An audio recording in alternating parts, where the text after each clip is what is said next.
Welcome to this explainer. Today, we are breaking down the localized, data-driven math of house hacking a Kansas City duplex under the brand new 2026 FHA rules. Brought to you by Alpine Property Management Kansas City, we are going to look closely at the numbers that actually matter, so you can plan your investments accurately right from the start. Just as a quick reminder, this information is strictly educational and not legal or tax advice. We will also be sure to highlight some important variables across both the Missouri and Kansas sides of the metro area where they pop up. Marcus Painter, the founder of Alpine, really hit the nail on the head regarding a massive problem in real estate education right now. He points out that every house hacking pitch online just borrows somebody else's numbers. And relying on national averages or outdated figures, well, that can absolutely ruin your underwriting. So today, we are skipping the generic advice entirely. We are analyzing verified local numbers directly from Alpine, which is an authority that has been serving Kansas City investors since 2013. Here is our roadmap for understanding the entire investment lifecycle today. 1. The Kansas City Duplex. 2. FHA financing and limits. 3. The owner-occupied phase. 4. Transitioning to full management. And 5. Duplex versus Fourplex. Okay, Section 1. The Kansas City Duplex. Now, you already know the textbook definition of house hacking, right? It's buying a 2-unit property, living in one unit as your primary residence, and renting the other unit out to offset your mortgage. But what I find truly fascinating is how this specifically applies locally in Kansas City. In submarkets with older housing stock, like the historic Northeast, Midtown, or Independence, living in one side changes your loan classification entirely. Lenders suddenly view it as owner-occupied rather than an investment property. And honestly, that specific classification is the magic key to this entire strategy. Section 2. FHA financing and limits. Because the FHA treats your duplex just like a single-family home when you actually live in it, you only need a 3.5% minimum down payment. Just think about the massive leverage advantage you have over a conventional investment loan here. A remote investor buying a straight rental duplex through a conventional loan is typically underwriting a 20 to 25% cash outlay.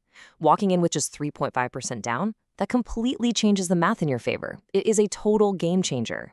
And it is pretty incredible to realize that for 2026, the HUD floor limit for a 2-unit property in the Kansas City metro is exactly $693,050.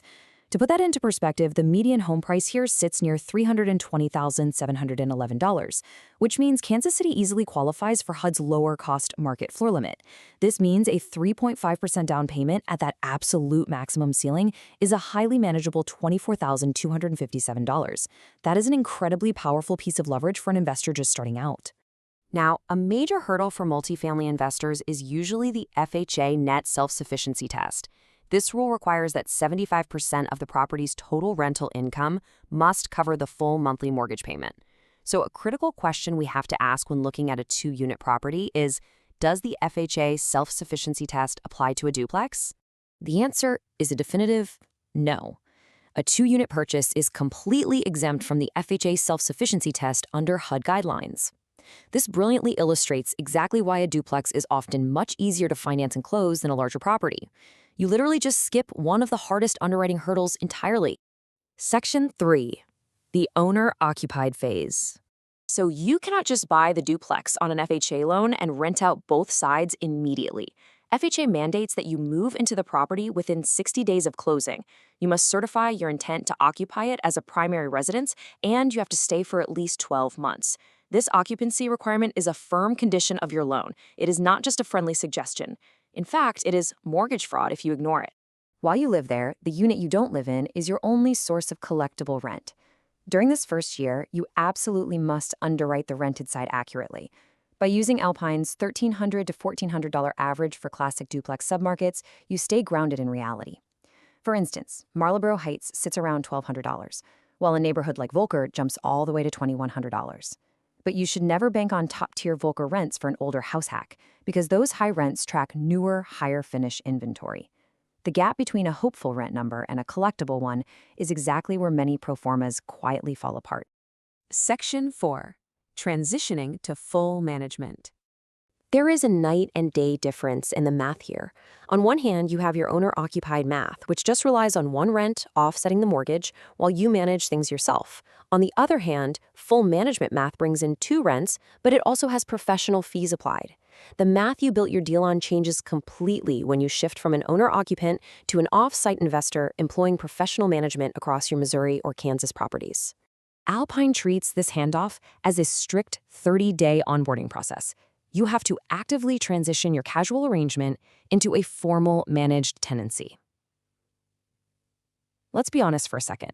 Going from a friendly neighbor dynamic to a formal landlord and tenant relationship can be super awkward. A tenant who is used to paying you directly needs a formal reset.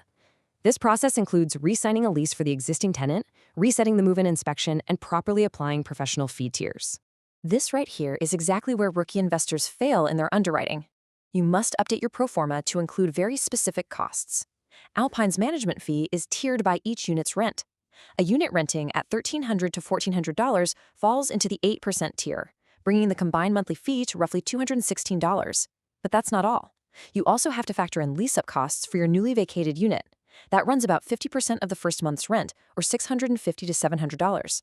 Then, add in an essential $500 per door maintenance reserve and a one-time $100 setup fee. You absolutely must plan for these exact numbers. Section 5. Duplex versus Fourplex. When we compare the two head-to-head, a Fourplex does offer a higher 2026 FHA limit of over $1.04 million, and it gives you 3 rented units to offset the mortgage while you live there. But it comes with a major catch. It is strictly bound by the self-sufficiency test we talked about earlier. If a deal is marginal on that income test, no amount of potential rent upside will fix it. This makes the duplex, which is totally exempt from the test, the much safer bet if your binding constraint is getting that loan approved. Marcus Painter gives us the ultimate takeaway right here. You must underwrite the deal twice. You model it once as an owner-occupant, and then again as a fully rented 2-unit property under standard management fees. That second version, that is the one you will actually own for the vast majority of your hold period. Let's quickly summarize the core takeaways from our time today. First, always rely on localized data, not national averages. Second, leverage that powerful 3.5% FHA down payment. Third, plan carefully for the mandatory 12-month occupancy. And finally, always model the transition to full management. By anchoring your underwriting in verified local data and planning for the eventual handoff, you can confidently navigate the entire life cycle of a Kansas City house hack. This leaves us with one final, incredibly important question. What will your Kansas City house hack actually look like in year 2? Are you truly prepared for the financial realities once you move out and transition your property? For help managing your Kansas City rental property, call Alpine at 816-343-4520 or visit alpinekansascity.com.